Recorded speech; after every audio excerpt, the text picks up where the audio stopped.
all of a sudden you go from, I'm on the brink of just ending this career and doing something else to, holy shit, I made it.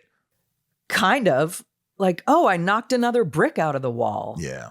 With my head, Seriously. So you do the pilot and then you wait to see if it gets picked up, and it got picked up, and okay, I guess we're off to the races, but I never quit my day job. Did you improvise constantly on that show? That's all it was improv.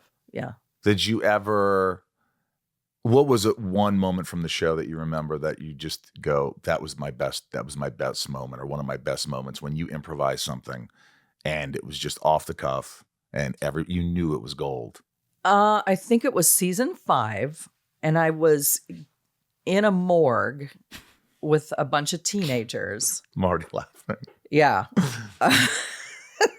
You know how you take those trips to the morgue with teenagers.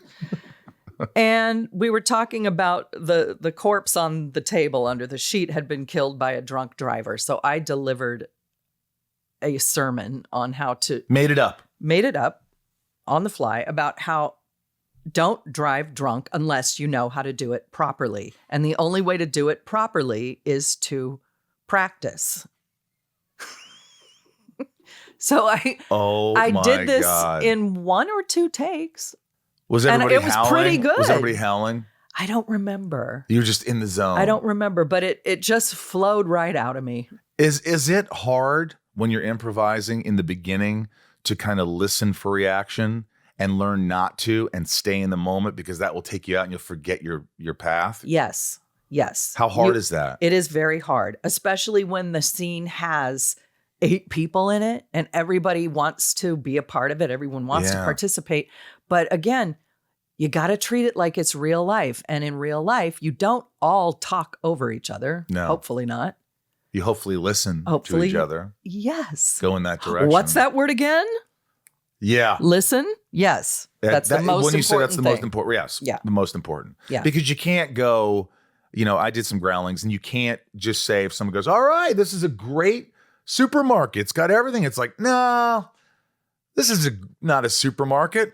This is, you can't change gears. You have to go with the flow. You have to go with it, or you just screwed your partner and the audience hates you. Have you worked with people who you're like, they don't know what they're doing? Yes. And they think they know what they're doing. They think they know how to improvise. Yeah. And they're fucking my shit up. Yes. What do you do? You have to let the director do what he does. Do they usually figure it out like, okay, Wendy knows what's going on, but this person, why don't you just not say much? Why don't you just say react? Or how about let her get that line out and then you can say whatever. It's hard to direct improvisers unless you are one yourself. Yeah. But it's hard to be in a scene with someone who just wants to say their premeditated punchlines, whether or not they're even actually funny. Yeah. Do you ever get nervous though while you're improvising? Yeah. What do you do? Power through it. That's all you can do. Do you think funny things come out of that because you're so nervous that you're just on almost like, fight or flight? Well, I think the comedy really comes from letting yourself free fall for a little bit. You have to be comfortable with that, and really not denying. Just go where it takes you. Go where the conversation takes you, and something funny will happen as long as you keep saying yes. Yes, and then I did this. Yes, I am a thief, and I also do this. Right. Some people, their first reaction is to say, nuh-uh, like when they're labeled as something bad. Yeah. Big mistake. When someone labels you something bad, that's the biggest gift they can give you.